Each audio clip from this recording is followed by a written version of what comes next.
স্বাগতন্য পক্ষে আপনাদের সাথে আছি আমি ইশরাত জাহান উর্মি।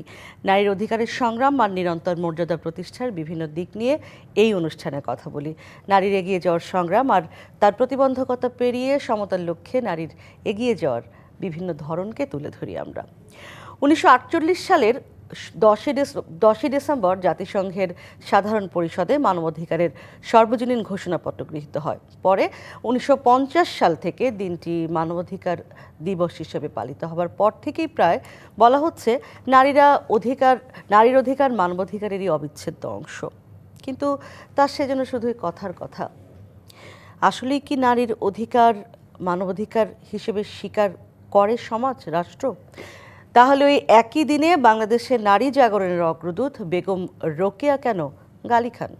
নারী কেন কেবলই অদৃশ্য হয় রাষ্ট্রীয় সমস্ত আচার থেকে, সমস্ত স্থান থেকে? আজ অন্য পক্ষে আলোচনার বিষয় মানবাধিকার ও দিবস ও রোকেয়ার জন্মদিন। কতটা পাওয়া গেল অধিকার, এই বিষয় সঙ্গে আমাদের সঙ্গে যুক্ত হবেন মানবাধিকার কর্মী সুমাইয়া ইসলাম। কিছুক্ষণের মধ্যেই তিনি যুক্ত হবেন এবং আছেন শিক্ষক ও নাট্যকার রুমা মোদক। স্বাগত আপনাকে রুমা মোদক। আমাদের সঙ্গে কিছুক্ষণের মধ্যেই যুক্ত হবেন আশা করি। রাস্তায় আজকে প্রচণ্ড যানজট রয়েছে, আশা করছি কিছুক্ষণের মধ্যে তিনি যুক্ত হবেন। আমি আসলে আপনাকে মানবাধিকার বিষয়টি হয়তো আমাকে বলবেন সুমাইয়া ইসলাম। আপনাকে আমি রোকেয়ার বিষয়টা একটু বলতে চাই। রোকেয়া সাখাওয়াত হোসেনকে আমরা গত কিছু বছর ধরে দেখছি গালি খেতে। আমি লিখেছিলাম যে আমরা ছোটোবেলায় ওনাকে সেলিব্রেট করতাম সরকারিভাবে বেসরকারিভাবে। হঠাৎ করে তাকে গালি দেওয়া শুরু হলো, তাকে নাস্তিক, মুরতাদ ইত্যাদি ট্যাগ দেওয়া শুরু হলো। যেদিনে মানবাধিকার দিবস 10ই ডিসেম্বর, খুবই ইন্টারেস্টিংলি সেই দিনই তার জন্মদিন, এবং সেই দিনই আমরা বলছি নারীর অধিকার মানবাধিকার, কিন্তু গালি খাচ্ছেন সেই নারী জাগরণের অগ্রদূত একজন নারী। আপনি যদি এই বিষয়ে কিছু বলেন। হ্যাঁ, নারী জাগরণের অগ্রদূত বেগম রোকেয়া আমাদের সমাজ, ধর্ম, রাষ্ট্র সব কিছু নির্ধারণ করে দেয় যে কোন কোন বিষয় আমাদের মানবাধিকারের আওতায় পড়বে। এখন যে universal declaration of human rights 1948 সালে যে কথাটা তুমি বললে, যে মানবাধিকারগুলো নির্দিষ্ট করে দিয়েছিল মানবাধিকারের ঘোষণায়, সেখানে যে 30টা অধিকার ছিল, সবার প্রথমেই ছিল বাঁচার অধিকার, তারপরে অন্যান্য সমতার অধিকার, বৈষম্যহীনতার অধিকার, অনেক কিছু আছে, নারীর অধিকার, ভোটের অধিকার। এখন নারীর অধিকার, আমাদের দেশে তো মানুষেরই অধিকার নাই, সেই ক্ষেত্রে নারীর অধিকার। এখন বেগম রোকেয়াতে যদি আমি আসি, আমি এই বিষয়টা আমি তোমাকে দিয়েছিলাম ওই স্ট্যাচুর ছবিটা ইনবক্সে, তোমার মনে আছে কিনা? আমার সাহস ছিল না সেই ছবিটা পোস্ট করার।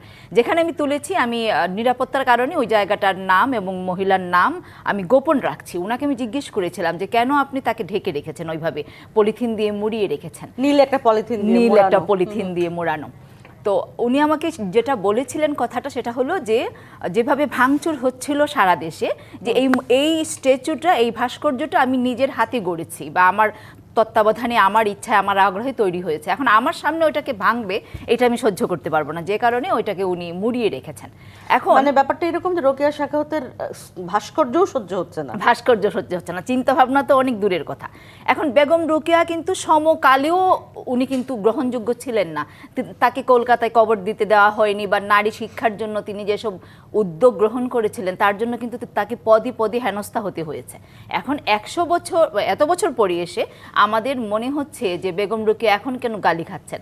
আসলে আমার কি মনে হয় যে 1800 সালে আমাদের যে রেনেসাঁটা শুরু হয়েছিল বাঙালি সমাজে, সেই রেনেসাঁটা বোধহয় আমরা আবার পিছন দিকে ফিরতে শুরু করেছি।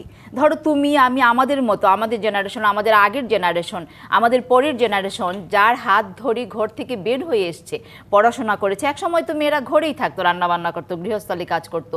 এই যে বেগম রোকেয়া বলেছিলেন মেয়েদেরকে শিক্ষিত করিয়া কর্মজগতে ছড়াইয়া দাও, আমার মেয়ে যখন এটা পড়ে তখন বলে যে উনি এই কথা বলেছেন কেন মা? মেয়েরা কি বাইরে থাকতো না? মেয়েরা কি পড়তো না? মেয়েরা, আমি বললাম মানে এই বিষয়টা জানাও নাই যে একসময় যে মেয়েরা কি অবস্থায় ছিল।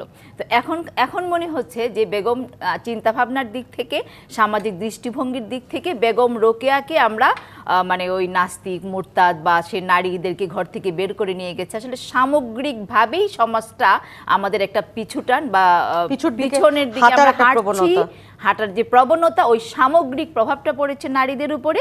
এবং গালিটা শুনছেন বেগম রোকেয়া, যিনি নারীদেরকে হাত ধরে ঘর থেকে বের করেছিলেন শিক্ষাক্ষেত্রে, কর্মক্ষেত্রে।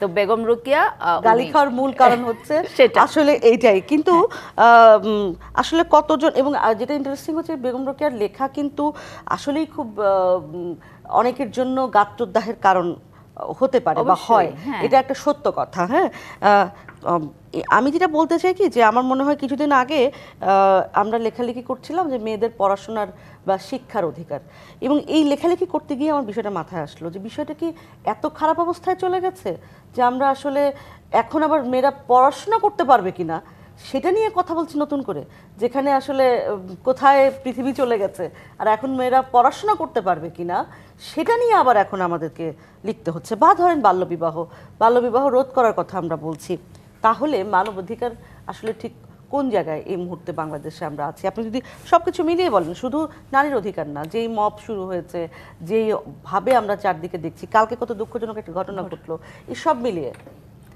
উর্মি, আমি আসলে প্রান্তিক অঞ্চলের অভিজ্ঞতা থেকে বলি, আমি গত কয়েক বছর ধরে ভাবছিলাম যে আমাদের সময়টা পর্যন্ত, আমাদের সময়টা, এবং আমার মনে হয় যে তোমাদের সময়টাও, আমরা কিন্তু দেখতাম আমাদের পরিবারগুলোর প্রবণতা, হিন্দু মুসলিম ধর্ম বর্ণ নির্বিশেষেই পরিবারগুলোর প্রবণতা ছিল মেয়েদেরকে পড়াশোনা করাবে, মেয়েরা শিক্ষিত হবে, মেয়েরা চাকরি করবে।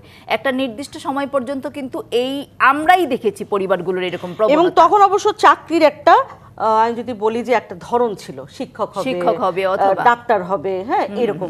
তারপরে তো মেয়েদের প্রফেশন, সেটা তো একটা সময় ভেঙে মানুষ আরো অনেক সব প্রফেশনে মেয়েরা গেল। কিন্তু তুমি বিশ্বাস করবে কিনা জানি না, আমি নিজেই খুব অবাক হয়েছি যখন দেখেছি যে আমার মেয়ের সমবয়সীরা, তাদের 1-2 বছর আগের মেয়েরা খুব আর্লি বিয়ে হয়ে যাচ্ছে। এসএসসি পরীক্ষার পরই আমাদের সময় তো এটা আমরা কল্পনাও করতে পারতাম না, একটা মেয়ে এসএসসি ফেল করেছে, তাকে তার পরিবার বিয়ে দিয়ে দিবে। আমাদের বাবা মা কখনো এটা করতেন না। হ্যাঁ, তো সামগ্রিকভাবেই সমাজেই মানে ইয়েটা শুরু হয়েছে। এবং ওই যে তুমি যেটা বললে যে আমাদের তো কোনো মানবাধিকারই আমাদের নেই। বাইরের দেশে যেগুলোকে মানবাধিকার বলা হয়, সেটা যদি সমকামী বিয়েও ধরো, ওইটাকে ওরা মানবাধিকার মনে করে। আমাদের দেশে ওইগুলো আমরা মনে করি অশ্লীল অসভ্যতা।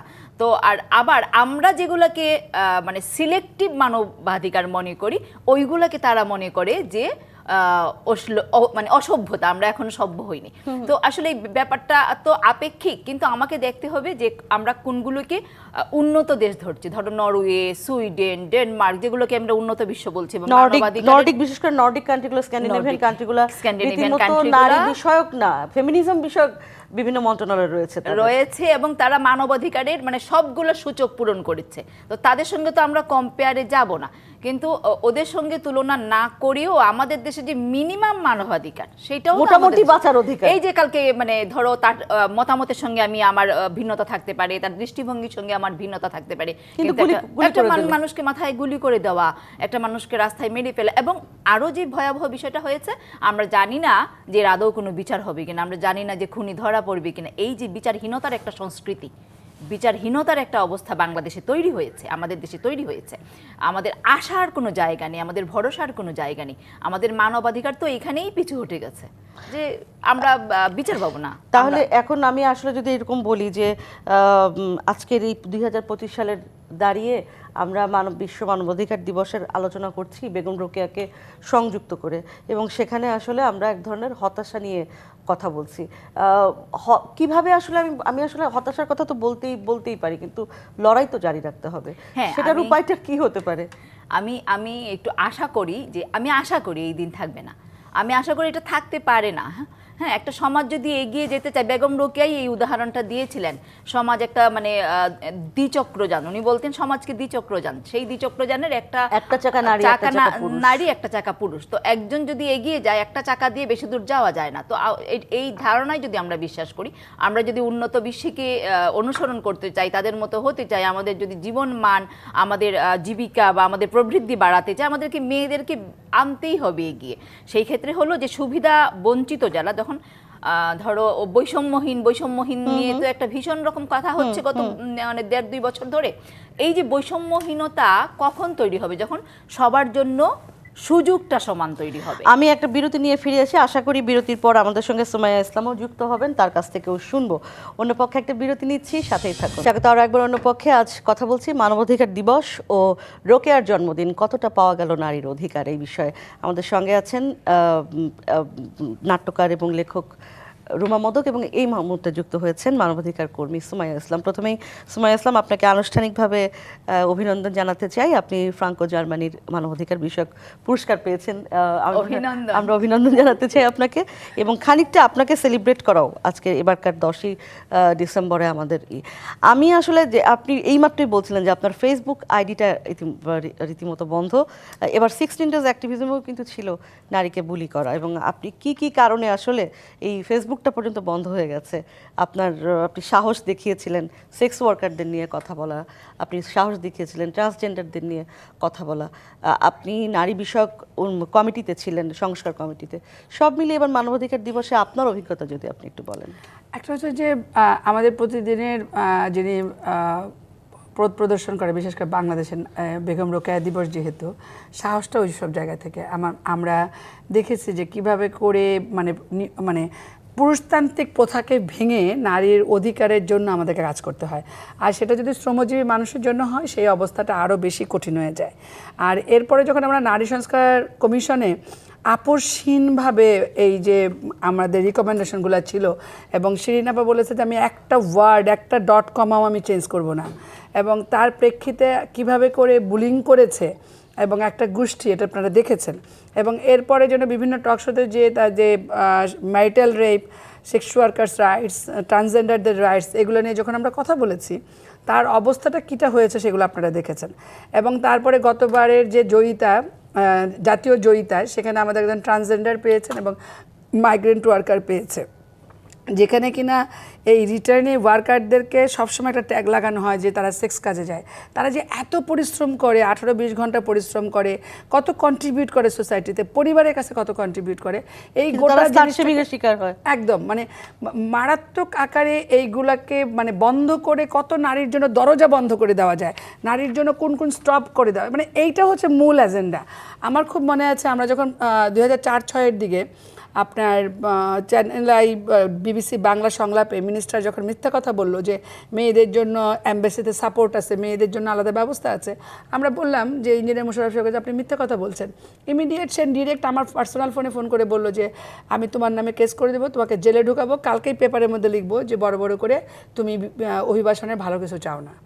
এরপরের বারের মন্ত্রীও, এই যে বিগত মন্ত্রী গেছে, উনি তো ডিরেক্ট আমাকে বলে দিলেন যে আমাদের সাইনবোর্ড নামাই দিয়েছে 2 জায়গা থেকে, এবং বলেছে যে বিএনএসকে ব্ল্যাকলিস্ট করার জন্য আমাদের যা করা দরকার সেটা আমরা করব।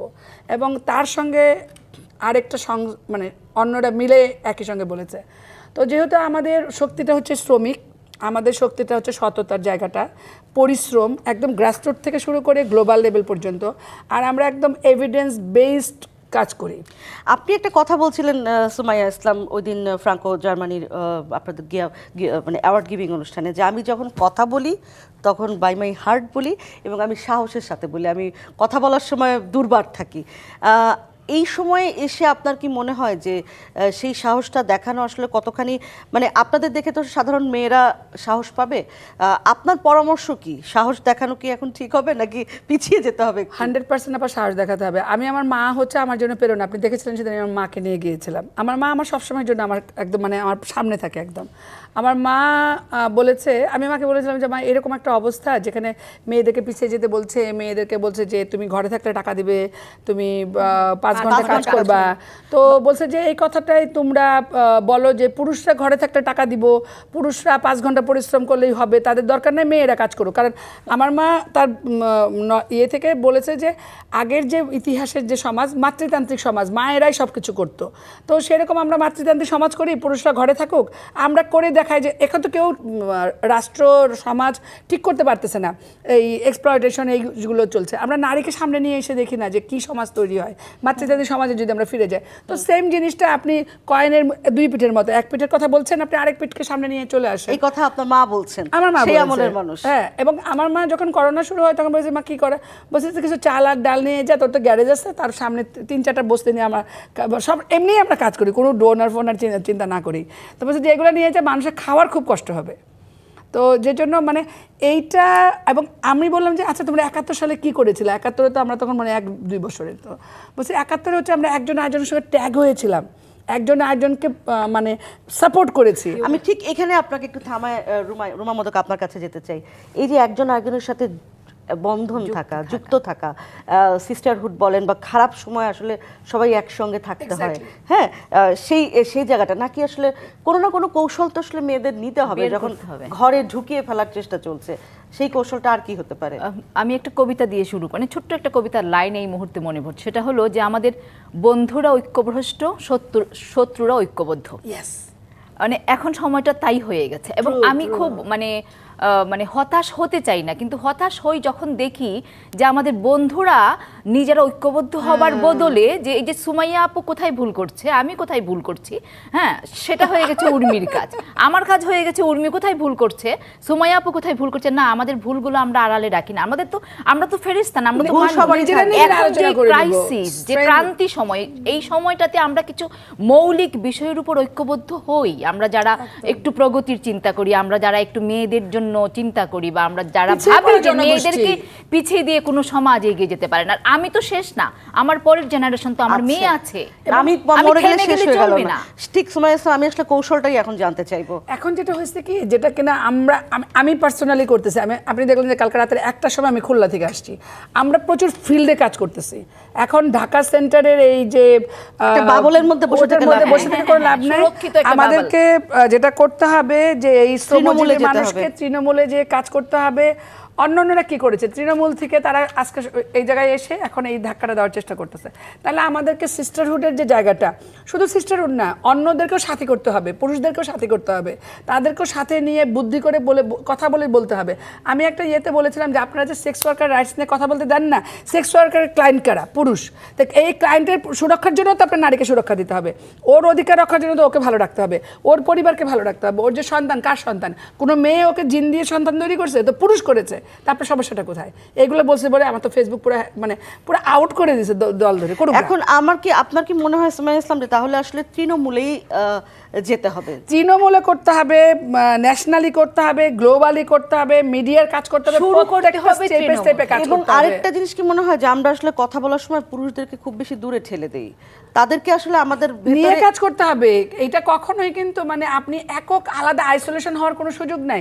আপনাকে সমমনা, সমগোষ্ঠী, সমদের নিয়ে কাজ করতে হবে, বা যারা সমমনা না তাদেরকে নিয়েও কাজ করতে হবে। কারণ আমি কিন্তু তাদেরকে বারবার বলেছি যে দেখেন, হযরত মুহাম্মদ সাল্লাল্লাহু আলাইহি সাল্লাম 1000 বছর আগে নারীদের জন্য এই স্টেপ করে গেছে। তাহলে আপনারা এখন আধুনিক জামানায়, আপনি তো সেই ব্রিটিশের শার্ট প্যান্ট পরে আমার সামনে আসছেন, আপনি ব্রিটিশকে সব ফলো করতে পারবেন। নারী ব্রিটিশ ড্রেস পরলে আপনার মাথার মধ্যে আগুন জ্বলে যাচ্ছে। তাহলে আপনি নবীজি যা পড়ছেন সেগুলো পড়েন না, আপনি ব্রিটিশ হবেন। আমাকে অনেক ধন্যবাদ সুমাইয়া ইসলাম। আমাদের হাতে আপনি যখন আসলে আমরা শুরু করলাম তখনই শেষ করতে হচ্ছে। ধন্যবাদ রুমা মোদক এবং ধন্যবাদ সুমাইয়া ইসলাম। এই ছিল আজকের অন্য পক্ষে। ডিবিসির সঙ্গে থাকুন 24 ঘন্টা।